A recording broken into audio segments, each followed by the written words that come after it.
बिस्मिल्लाहिर्रहमानिर्रहीम। अस्सलाम वालेकुम। लास्ट लेक्चर में हमने 3.3 का इंट्रोडक्शन किया था। नेक्स्ट हमने क्वेश्चन सॉल्व करने हैं। फर्स्ट क्वेश्चन हमें गिवन है, एवेलुएट द फॉलोइंग डिटर्मिनेंट।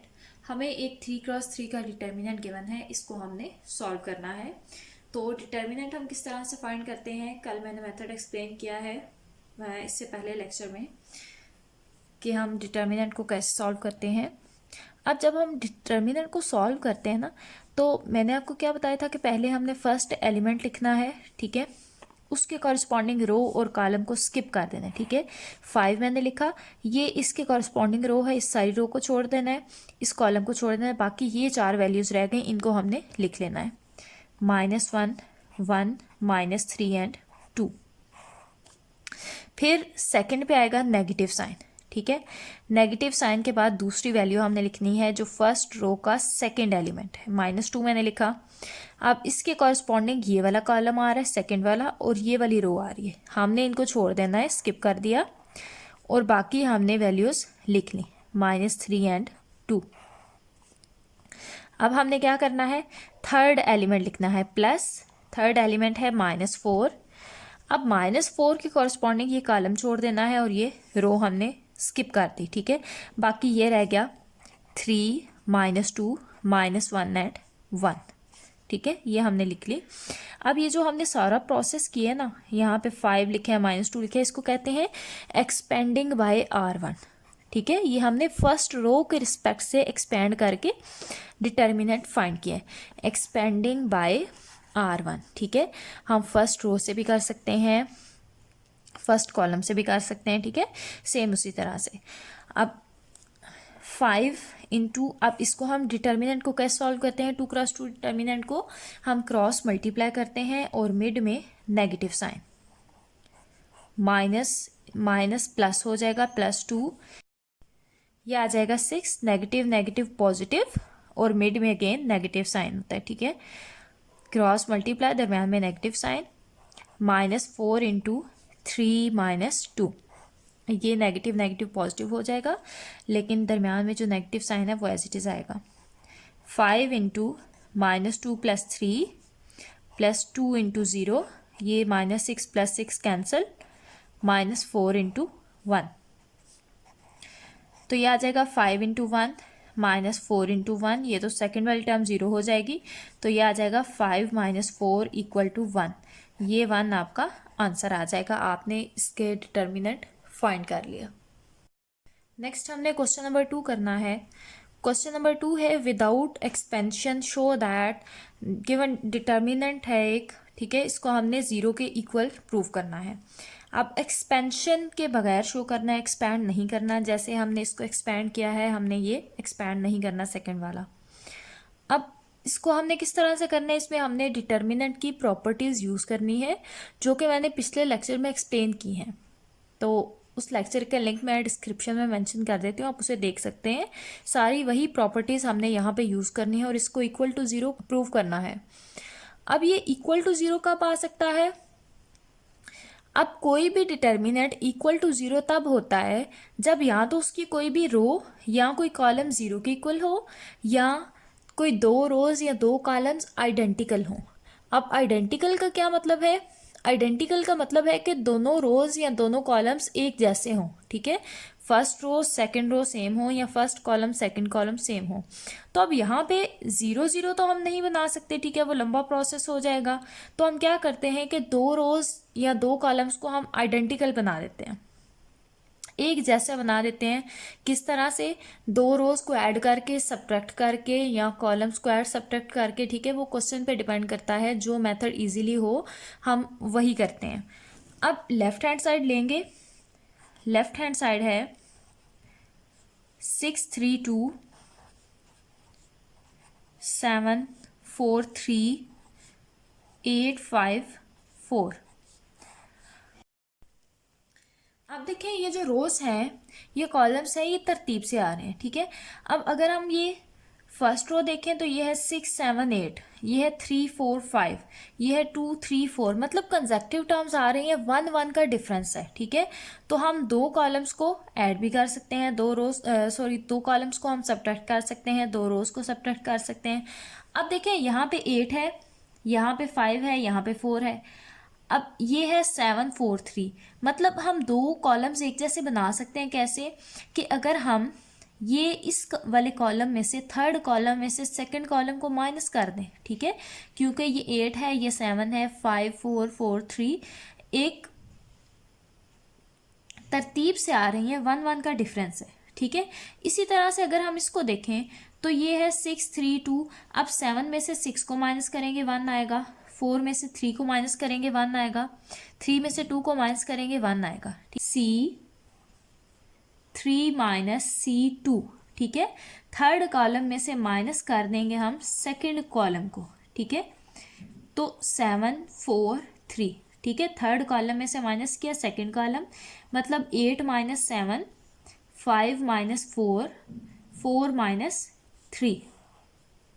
ये हमारे पास थर्ड कॉलम है, ये हमारे पास सेकंड कॉलम है। जब भी दो कॉलम्स को सब्ट्रैक्ट करते हैं तो कॉरस्पॉन्डिंग वैल्यूज माइनस होती हैं। जैसे 8 है, इसमें से 7 माइनस होगा, 5 में से 4 और 4 में से 3। अब इसको माइनस करेंगे, ये इक्वल आ जाएगा 6 3 2 7 4 3 1 1 एंड 1। अब देखें, इसको हमने माइनस कर लिया। अब यहाँ पे है 7, यहाँ पे 6, 7 में 6 को माइनस करें 1 आएगा, 4 में से 3 को माइनस करें 1 आएगा, 3 माइनस 2 1 आएगा। तो हम क्या करेंगे, C2 माइनस C1, ठीक है। सेकंड कॉलम में से फर्स्ट को माइनस कर देंगे, 6 3 2, 7 माइनस 6 1, 4 माइनस 3 1, 3 माइनस 2 1, ठीक है। और यहाँ पे ऑलरेडी 1 है। अब देखें, ये हमारे पास जो दोनों कॉलम्स हैं ये सेम हो गए, आइडेंटिकल है। ये भी 1 1 1 और ये भी 1 1 1, ठीक है। तो जब दो कॉलम्स या दो रोज आइडेंटिकल हों तो हमारे पास डिटर्मिनेंट इक्वल आ जाता है 0 के, ठीक है। तो ये बाय प्रॉपर्टी ऑफ डिटर्मिनेंट, ठीक है, ये इक्वल आ गया 0 के। ये हमने प्रूव करना था। अब यहाँ पे C2 माइनस C1 है, C3 माइनस C2 है, तो जो हम पहले लिखते हैं ऑपरेशन उस पर परफॉर्म करते हैं, ठीक है। जैसे C3 है तो C3 में से C2 को माइनस करना है हमने। नेक्स्ट क्वेश्चन नंबर 2 का सेकंड पार्ट है। एक और डिटर्मिनेंट गिवन है, इसको इक्वल टू 0 प्रूव करना है। तो सेम पिछले क्वेश्चन की तरह, अब 0 कैसे हो सकता है, कोई भी यहाँ पे रो या कॉलम तो इक्वल टू 0 नहीं है, ताकि हम इसको 0 के इक्वल लिखते हैं। हमने यहाँ क्या करना है कि दो रोज या दो कॉलम्स आइडेंटिकल बनाने हैं, एक जैसे बनाने हैं। उनकी जो वैल्यूज हैं, एंट्रीज हैं उनकी, वो एक जैसी होनी चाहिए। तो हम लेफ्ट हैंड साइड लेते हैं। लेफ्ट हैंड साइड है 2 1 2 3 1 माइनस 3 माइनस 1 0 5, ठीक है। अब हमने बनानी है एक जैसी। अब यहाँ पे देखें, ये है माइनस 1 0 5, ठीक है। अगर आप फर्स्ट देख लें, फर्स्ट है 2 1 2, तो आपने या तो दूसरी भी 2 1 2 बनानी है, ठीक है। तो हम क्या करेंगे कि फर्स्ट तो है, इसी तरह के हमने दूसरी भी बनानी है। तो 3 में से अगर हम माइनस कर दें 1 तो यहाँ पे 2 आ जाएगा, 1 में से माइनस कर दें 0 तो 1 आ जाएगा, -3 में प्लस करें 5 तो 2 आ जाएगा। मीन्स यहाँ पे हम क्या कर सकते हैं कि C2 प्लस C3 कर सकते हैं, ठीक है। सेकेंड कॉलम में थर्ड कॉलम को प्लस करें तो हमारे पास ये फर्स्ट कॉलम वाली एंट्रीज आ सकती हैं। तो फर्स्ट कॉलम तो एज इट इज़ रहेगा, इस पर हमने कोई ऑपरेशन परफॉर्म नहीं किया। तो 3 माइनस 1, ठीक है। कॉलम 2 में कॉलम 3 प्लस करना है, तो हर एंट्री अपने कॉरस्पॉन्डिंग दूसरी एंट्री में प्लस होगी। 1 प्लस 0 माइनस 3 प्लस 5, ठीक है। ये C2 में चेंज आएगा, बाकी सारे दोनों कॉलम्स उसी तरह से रहेंगे।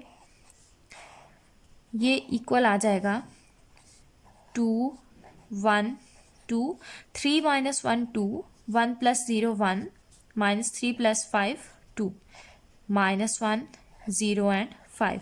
अब देखें, यहाँ पे फर्स्ट दोनों कॉलम्स एक जैसे आ गए हैं, ठीक है। तो ये इक्वल आ जाएगा 0 के, ठीक है, बिकॉज 2 कॉलम्स आर आइडेंटिकल। आप ऐसे भी लिख सकते हैं 2 कॉलम्स आर आइडेंटिकल, या आप लिख सकते हैं बाय प्रॉपर्टीज ऑफ डिटर्मिनेंट। तो ये इक्वल आ गया 0 के, यही हमने प्रूव करना था, इक्वल आ गया राइट हैंड साइड के। नेक्स्ट इस क्वेश्चन का थर्ड पार्ट है, डिटर्मिनेंट हमें गिवन है, हमने इक्वल टू प्रूव करना है 0 के।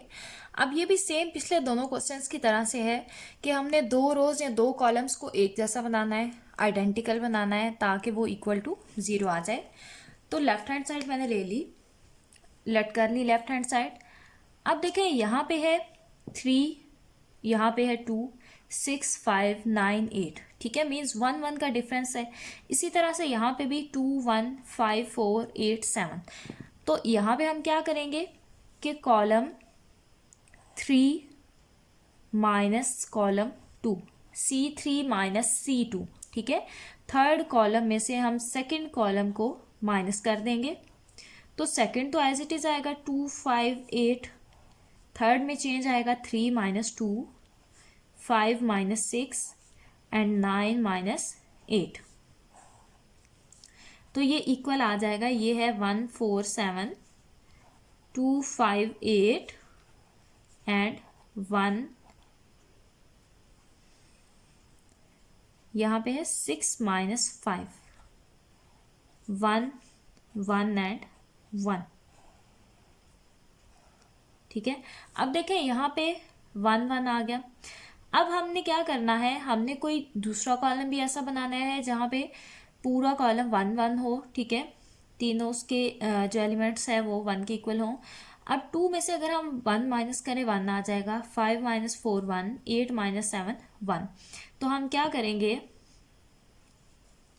हम कॉलम 2 में से माइनस कर देंगे कॉलम 1 को। तो कॉलम 2 में से कॉलम 1 जब माइनस करेंगे तो कॉलम 2 में चेंज आएगा 1, 4, 7, ये तो एज इट इज रहेगा। तो column 2 minus column 1, 2 minus 1 1, 5 minus 4 1, 8 minus 7 1, ठीक है, 1 1 एंड 1। तो ये दोनों कॉलम्स आइडेंटिकल आ गए, तो ये डिटर्मिनेंट इक्वल आ गया 0 के, ठीक है, ये इक्वल आ गया 0 के, बिकॉज 2 कॉलम्स आर आइडेंटिकल। ये हमने इक्वल टू 0 प्रूव कर दिया।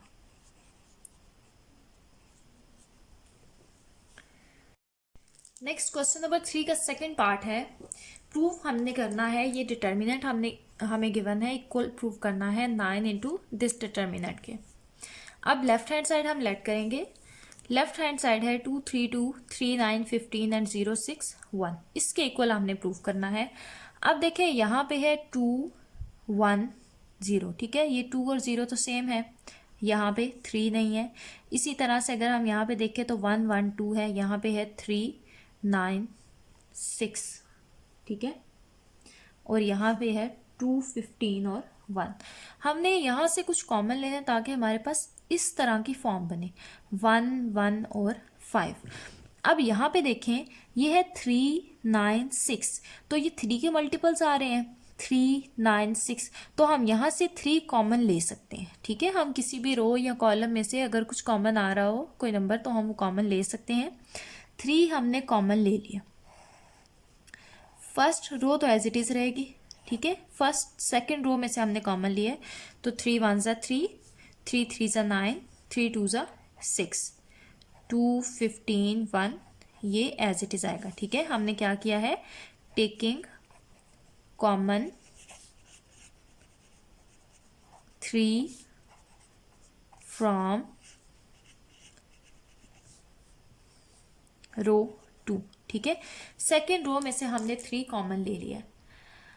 अब देखें इसमें से और कुछ कॉमन आ सकता है, देखें 2, 1, 2, ये तो हमारे पास सेम आ गया, 2, 1, 2, 0, 2, 1 भी सेम आ गया, मीन्स यहाँ पे हमने कुछ चेंजिंग लानी है, 1 1 लेके आना है। तो यहाँ पे 1 कैसे आएगा, जब यहाँ से 3 कॉमन आएगा तो हम क्या करेंगे, सेकेंड कॉलम में से, अब देखें यहाँ पे फर्स्ट और थर्ड कॉलम तो सेम है, सेकंड कॉलम में कुछ हमने चेंजिंग लानी है, ठीक है। अब यहाँ पे है 1 1 5, कैसे आ सकता है कि अगर हम 3 कॉमन लें सेकंड कॉलम में से, सेकंड कॉलम में से हमने 3 कॉमन लिया तो फर्स्ट कॉलम तो एज इट इज आएगा 2 1 2। अब यहाँ से 3 कॉमन लिया तो 3 1 ज़ा 3, 3 1 ज़ा 3 एंड 3 5 ज़ा 15, 1 1 और 5 आ जाएगा, ये कॉलम भी एज इट इज, ठीक है। टेकिंग कॉमन 3 फ्रॉम C2, ठीक है। सेकंड कॉलम में से हमने 3 कॉमन लिए। अब 3 मल्टीप्लाई बाई 3 9 आ गया, यह आ गया 2 1 2 1 1 5 0 2 1, ये इक्वल आ गया राइट हैंड साइड के, ठीक है। यही हमने प्रूफ करना था।